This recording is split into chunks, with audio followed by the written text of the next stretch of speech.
work hard at everything you do. You get more satisfaction if you put your all into anything that you do in life. You get more satisfaction out of it. Welcome to Island Influencers, where we share stories of successful business owners, experienced professionals, entrepreneurs, and community leaders based or with influence in the Isle of Man. This podcast is brought to you by Thornton Chartered Financial Planners, because great financial planning has the power to change your life. Now here's your host, Sharon Sutton. This week I couldn't be happier to be recording live from the vibrant and cosy setting of Wine Down, the Isle of Man's cherished restaurant and wine shop, as I sit down with Anne Harrison, its co-founder. Years before opening the doors to Wine Down, Anne thought the name whilst out on a run. It's where she does all her best thinking, apparently, and she dreamed of one day owning her own business. That vision became a reality when she partnered with the talented chef Roy Macfarlane, the other half of Wine Down, and a great piper, by the way, to create this hybrid, unique concept.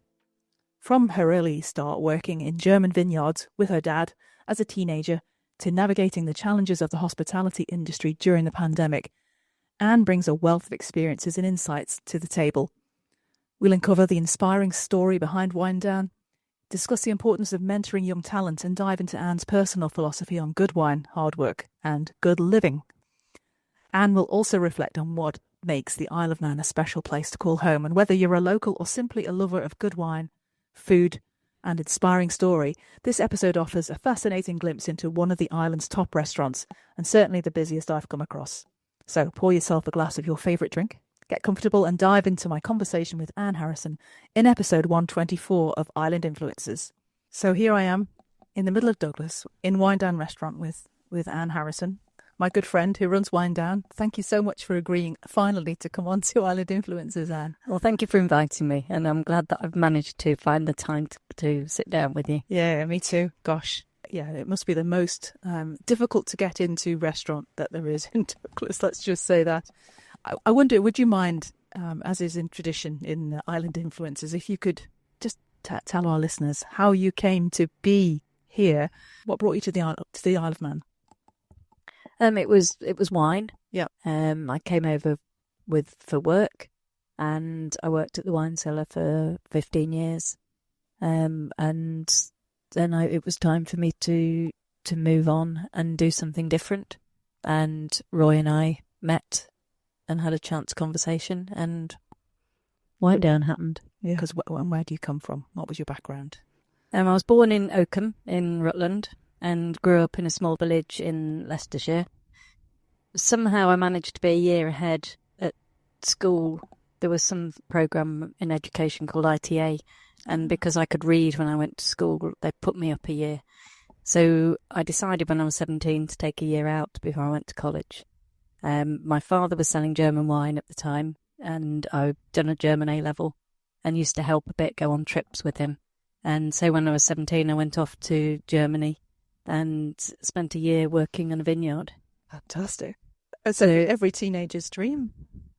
It's hard work. It was 1982. It was a very wet harvest and very steep vineyards. It was on the Mosel Valley. Yeah. And very steep vineyards. So I helped to pick the grapes. I helped to make the wine. I was involved in all the wine tastings, and there were a lot of those private client wine tastings. Tremendous. And by the end, I could tell you, with blind tasting, I could tell you which vineyard it was from and which vintage. That's obviously you've got some palate there. Yeah, I think it was lots of tasting and. Okay, so for the uninitiated, why don't you just describe what it is? You don't swallow, do you, in a tasting? No. Although in Germany they did like to, because the wine's quite light, you were allowed to just have a little drink. Okay. As well. And could you feel the effects as the time went on, or? Yeah, I think because most of their clients had become friends, you've sort of got the serious tasting out of the way. They place their orders, and then you'd sit and enjoy the wine rather than tasting it. Because yes, when you're wine tasting, it's really important that you don't swallow the wine, because it would affect your judgment about the wine. Yeah, I mean, when you drink wine with a meal, you can feel it tasting differently depending on what you're eating, can't you? Yes, absolutely. Yeah. But when you're doing a tasting, you're just focused on the quality of the wine. So from German wine, how did you go on to building your repertoire in wine tasting? I had a bit of a sort of mixed few years. I worked as a courier for a travel company that was in Germany, Slovenia, and Russia. Actually, Russia for a couple of seasons. And then I felt I needed to settle down a bit, so I stayed in London, worked in a wine bar, managed a restaurant wine bar in Curzon Street in Mayfair. And Cool. That's impressive. yeah, it was a lovely little place. Yeah. And we did events, and I worked quite closely with the wine suppliers. And we put on, because I'd not long come back from Russia, we put on a Russian evening, and we put on all sorts of events like that. And so I was always still had that interest in wine. Fantastic. And then I moved to Yorkshire. Did you go to college? Because you said you took the year off before you went to Yeah, I Germany. did. I was at college in Durham. I did. I didn't really know at that point what I wanted to do. I knew I was interested in wine, and I knew I was interested in travel. Yep. So I did an HND in travel and tourism in Durham. Yeah. And after that, I moved with 3 friends. We moved to London. I worked in the travel industry for just a few months before I started work as a courier, because that opportunity was there, and I wanted to see a bit more of the world.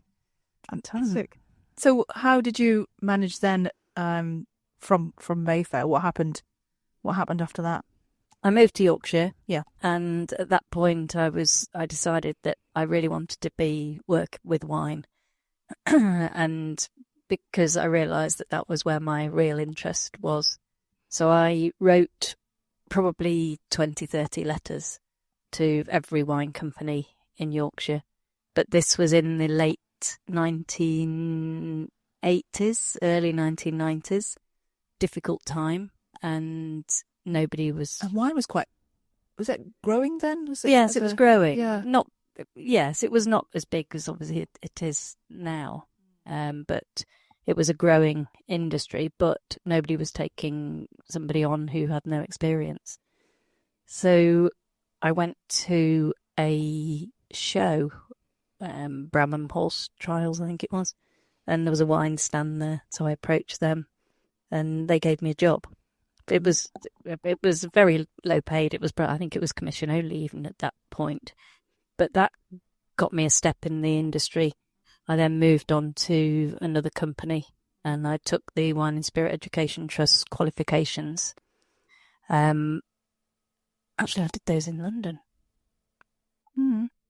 Okay, so you did those. I'd already done my certificate and higher certificate. I then went on and did my diploma. Right, okay. Which would now be level 4. Yeah. It's called level 4 now.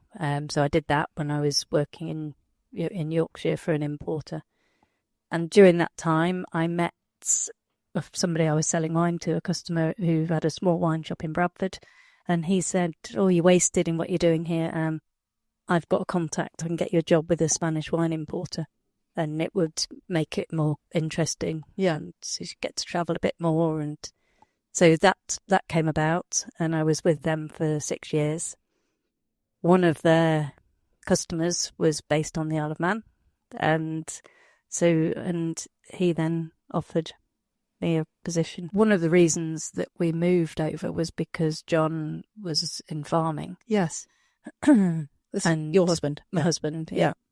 It was a very difficult time in farming. Foot and mouth had just been a massive problem. Yeah, 2001. Yeah, he'd had a problem. He was also a potato farmer. He'd had some bad seasons with the weather with potato farming. We had 2 small children, 2 small boys, aged 3 and 2, and just felt that we needed to take a different direction because the future was not in farming for them. Yeah. So John was also offered a job over here with the Department of Agriculture. Yeah. So it all fell into place. So And we moved over in March 2003. Right. So you got a job with the wine cellar. He got a job with the Department for Agriculture. Happy days. In January 2020, our neighbours, which was Island Travel at the time, told us that they were leaving. Yeah. And we knew it was the same landlord. So we approached him, said, could we knock through? And he agreed. January 2020. Yeah. And then obviously COVID happened. It did, didn't and we had that discussion, which was, what are we going to do? Are we going to do this? Or are we just going to knock it on the head? And we thought, no, let's just do it. But I remember, I mean, during COVID, you might not have known this, but you were a lifeline to so many of us who just wanted to have a nice meal and a nice bottle of wine. And you guys seemingly overnight pivoted from providing fine dining and table service to a delivery service, which, as far as I know, was the first to do it. We jumped in and did it straight away, Yeah. even the first weekend, because the first weekend, which was March 21st, I think it was, we were getting a lot of cancellations. So we said, because of people hearing about COVID, so we just, when they rang to cancel, we said, well, would you like us to deliver it to your house instead? So we did. At that point, we were delivering it hot. But then we realised that couldn't work. So that would have been very difficult. So within 2 weeks, we'd changed completely. And figured out how to do that. Delivering it cold. And we were in here every day. We were working. I know. It was amazing. It was for all of those of us who had lockdown birthdays, and pretty most of us, because there was, 2 or 3, weren't there? It was a nice way to celebrate awful times otherwise. Yeah. So. And that was when we really started doing the themed evening menus as well. Yeah. Because we were emailing out pretty much every day with a different menu, and would look for interesting things to do. Right. So that rather than just being, oh, here's another menu, it was, well, it's Greek Independence Day now, so here's a Greek menu with a selection of Greek wines. And so that became fun, and it was something different to do. Yeah. So we've continued. You continued it, yes. And this weekend we've got Burns coming up. Yeah. Just to give this a bit of a date stamp. 2 Burns suppers because you sell out for just the one. And when we during COVID, of course, we did the delivery of Burns, and we went round the whole island on one day delivering, so that then we tried to do a Zoom with the dressing the haggis, and Roy played the pipe. Yeah. Fantastic. That sounds really good. So that's that almost brings us up to date, doesn't it? With we're now in the January of 2025. 8 years in, isn't it? To the 7 years. Yeah, 7 years in August. Yeah. And any regrets about moving to the expanding it? Not at all. It changed it more than we thought, unless that might have been a COVID related thing as well. I don't know. But giving us more space for the wine, I think made it easier for people to be able to come and browse the wine and choose a wine to take back to the table.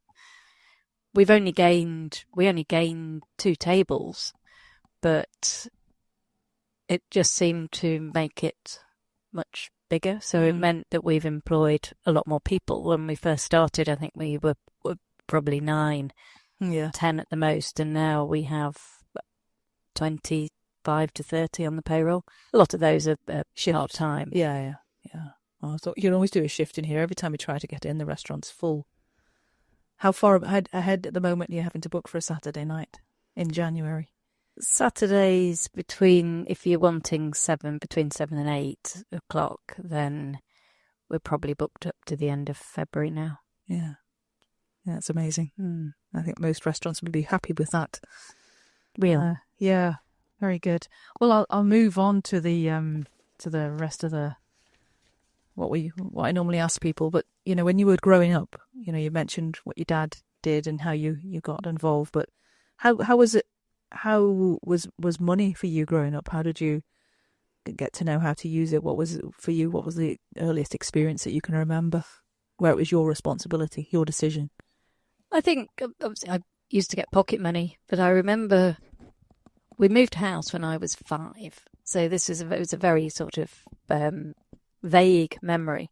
But I was given a little red purse as a birthday present when I was 5, and it was given to me by the girl who lived across the road. I don't know why I remember all this, but and that was my purse, and I had that purse for a very, very long time. When pound coins came into being, that was the purse where all my pound coins went. Gosh, and that was quite a few years later. Yes, it was so I always liked to save, and that was quite important to me, that it was my money and I was looking after it. And is it sort of when it comes to spending, how do you balance one off against the two? Is it something that you've tried to instill with your own children, for example? Yes, I don't like shopping, even online. I'm not a good shopper. You won't find me ever wandering around shops. It's not what I do. I tend to, if I want something, I need something, I'll buy it. But we've never just given the children whatever they want when they want it.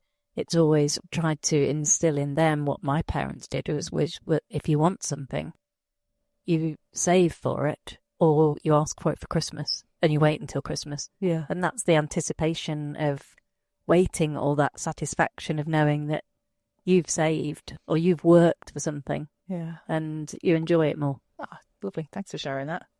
So what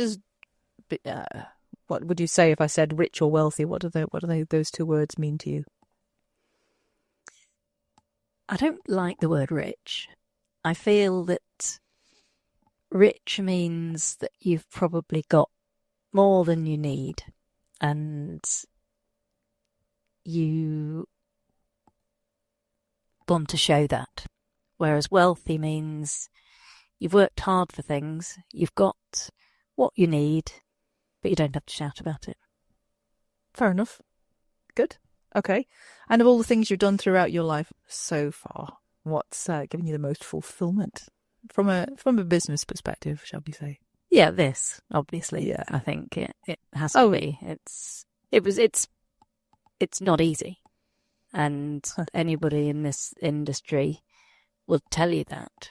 We work flat out. We work 70, 80 hours a week, more sometimes. But you have to do that. Do you love it? Yes, I love seeing people enjoy what we've created. Because the idea was that we wanted something that was more sort of continental. So being open all day, and a place where you can come in and you can sit and relax. You can have a glass of wine, you can have a cup of coffee, you can have a small plate to eat, you can have a fillet steak. So it's something where you can have whatever you like, and that's why with our menu there are no rules. So some people, if they're not hungry, you can just come in and you can have a souffle as a main course. Yeah. Whereas somebody, the person you're dining with might be really hungry and want a fillet steak. Yeah. It's a very relaxed way. Mm. Yes, and as a punter coming through the door, you always get a good warm welcome when you come in, big smiles. People really seem to love working here as well. I think that the first impression is so important. If when you go into a restaurant or anywhere, to be greeted and made to feel as though you're wanted, and you're welcome is so very, very important. Definitely. And for any aspiring business owner, entrepreneur, what would be your number one tip? Work hard at everything you do. You get more satisfaction from if you put your all into anything that you do in life. You get more satisfaction out of it. Yeah, good one. And if you could go back and give your 18-year-old self some advice, what would it be? Trust your instincts. Listen to the people you respect. So what do you do to relax keep your life in balance? I think I know the answer to this one, judging by the number of times I've come in and you've still been in your kit. Oh, well, yes, play hockey. Yes, I still play hockey. I'm not at great level anymore. I never was really, but I like to. It forces me to go out of here for a couple of hours on a Saturday, and I enjoy it. But I also run. Yeah, I run every day. I try to run about 20 miles a week, 20 to 25 miles a week. Oh yeah. And so I did the marathon. Yes, in I saw that. October. My first marathon, my last marathon. So I did get a PB. I got personal best. Oh, well done. What did you do? 4 hours 50. Yes. I wanted to get in under 5 hours, so You did that. and that was 2 days before I turned 60. So I was quite happy Amazing. with that. Yeah, congratulations. Thank you. And what do you do? What was the favourite trip of all the travelling you've done? What's the favourite trip you ever did? I think it has to be when I travelled around Australia with my cousin back in 1984, I think Yeah. it was. We bought a car. It was a bit of an old banger. It was a Datsun Sunny. And we bought it from somebody who lived in Bondi Beach. It already had a bit of rust on it. We drove it 26,000 miles around Australia. It broke down on day one. It was November. It's supposed to be summer. It was snowing in the snowy mountains. So we had to flag somebody down to help us. We paid £1, $1.20 for a condenser or an alternator. I'm not very good with cars, but it made it work again. And the only other thing that we had to spend on that car was tyres. And obviously we went a long way. So we did buy some retread tyres. We slept in that car. Not every day for the 6 months we were there. We did end up with people that we knew and friends of relatives. But a lot of the time we spent sleeping in the car. We picked cherries. We weeded cotton fields. We went into a carpet shop and bought off and were given offcuts that we could put down in the back of the car so we could sleep in there. Tremendous. And we went to all parts of Australia. We drove across the Nullarbor Plain. Took 3 days. It's just such a straight road, and it just goes on and on and on. Amazing. And then when you stop in a sort of service area and have a shower and it's salt water, it's just horrible. But Favourite trip? Any yearn to go back and do that sort of thing again, or? I think I'm a bit old for that, Sharon. Well, you know, a cruise around with a bed. Or a camper van, I don't know. No, we loved it. We had, we had a great time. And yeah, it was challenging, but it was good fun. Yeah, wonderful. And what do you think is the best thing about living in the Isle of Man? The Isle of Man is a beautiful place. It has the most amazing scenery. People are lovely. The people who like living on the island are very genuine, and it's a very safe place to be. When the children were small, when you know that they can just go off and see their friends and you don't have to worry about them. Yeah. That was so lovely, because when I was a child growing up in a small village, we just used to go off and all the children in the village would go and play together. And if we didn't have mobile phones, you went and you came home again, and your mum knew that you were going to come back again. You might get into trouble if you were a bit late, but you didn't. She wasn't worrying so much about safety. Yeah. And I think to be able to allow our children to do that, to say, right, I'm going to the park to play football with my friends, off you go. Yeah. Whereas I don't think in the UK there are many places, cities, where you would do that. And I think that's very special. Yeah. No, I think you're right. And but what would you say the main challenges are from your sector that the Isle of Man faces? Main challenge now at this moment is the increase in minimum wage is going to cause problems, and it will cause problems in hospitality and in retail. Prices will have to increase. They have to. We have to pass those increases on. Businesses have to make a profit, don't they? Yeah. Otherwise, we won't be here. Yeah. So if we have to put our prices up, if people don't come out so often because prices have gone up, inflation goes up, we might have to lose some staff. Yeah. Unemployment goes up.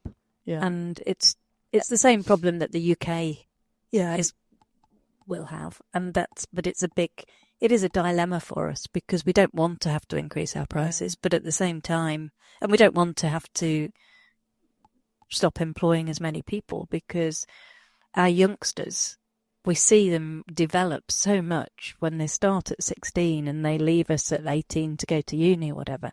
You can just see how they've developed, and we put a training plan in place for them so that then when they go off, they can take it with them and say, yeah, I know how to open a bottle of wine, I know how to do this, I've been taught all that. And we want to be able to keep doing that, but we'll have to see how things go. Yeah. No, I think it's going to be as you say, it's a challenge across your entire sector and across the whole of the UK and the British Isles where it affects us. So we have our own sort of level 1, level 2, level pro. And so when they start, they don't know anything. Yeah, they come in and they've probably never had a job before. They might be 15, never had a job, don't have a clue.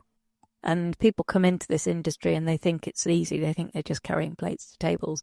There's a lot more to it. Oh, I see that. Yeah. And then, so that we show them how everything is done, and then they're reassessed a few months later. And then, right, what do you need to do? What do you need to learn? And opening bottles of wine at a table is quite a big thing for a young person to learn to do. Yeah. It's a confidence.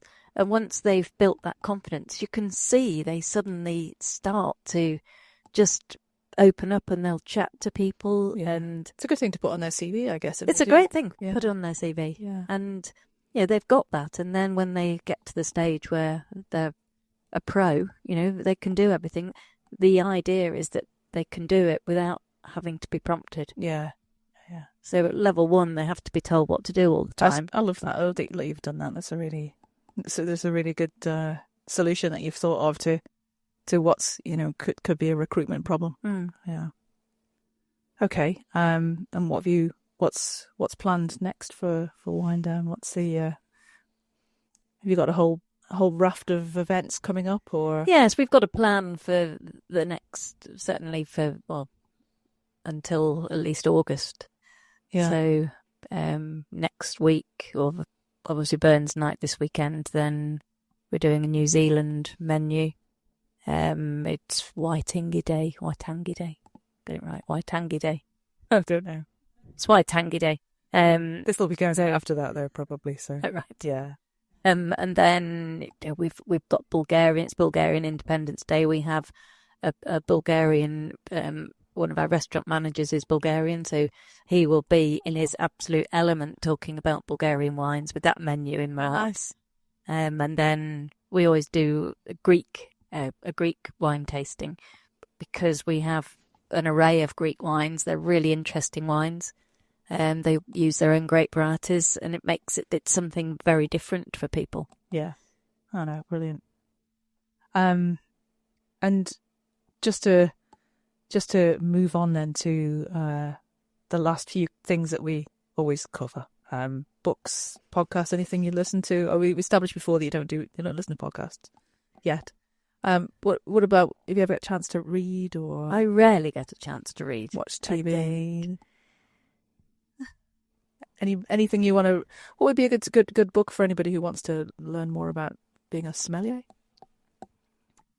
There are certain people in the wine trade who I really respect. Jancis Robinson is one of them.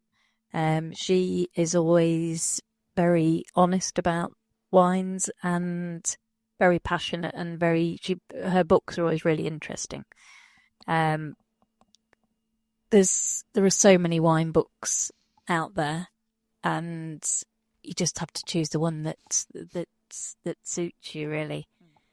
We do courses here. I'm a qualified wine educator for the Wine and Spirit Education Trust. Right. So we run courses. So if anybody wants to learn about wine, they can get in touch, and we're putting on courses in probably February, March. Oh, that sounds amazing. Yeah. And they're for people who, if you just have a vague interest, or if you know a little bit but want to know more. Yeah. And it's very informal, but you do get a formal qualification. It's the Wine and Spirit Education Trust. They're the biggest global organisation in wine education. And your level 2, you get a lapel pin for both level 1 and level 2 and a certificate. And it's done through tastings. There's a lot of wine tasting. Wonderful. And you learn all about the important grape varieties. Yes. Oh, well, that sounds like one for the calendar. You got a favourite quote, Anne? I guess it has to be, life's too short to drink bad wine. Very appropriate.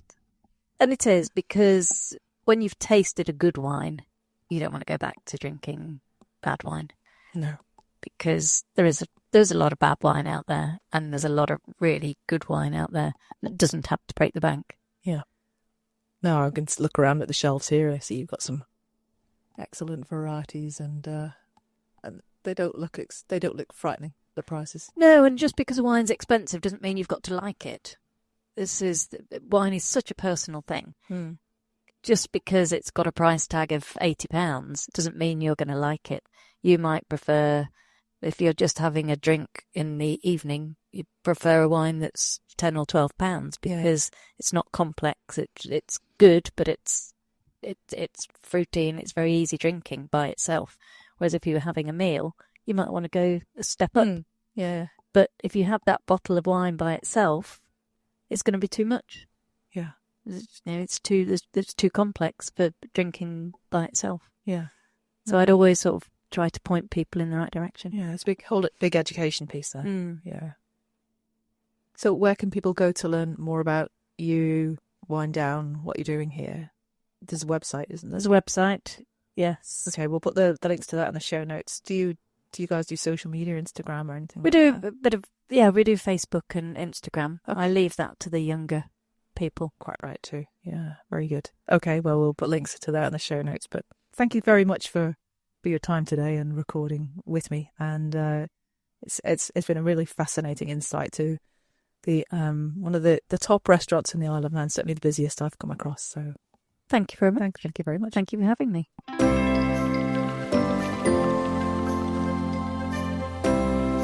Thanks for listening this far. I hope you found this episode to be valuable. If so, I'd like to ask you for a small favour.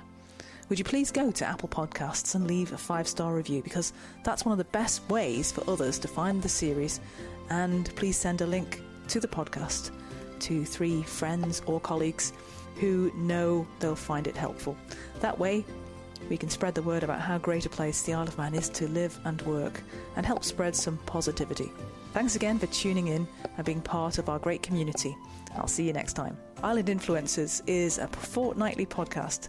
Make sure you don't miss the next episode by clicking the follow button on your podcast platform. A big thanks to the producer Catherine Watts from Social Cues and editor Martin Bamford at Bear Content, and thank you for listening.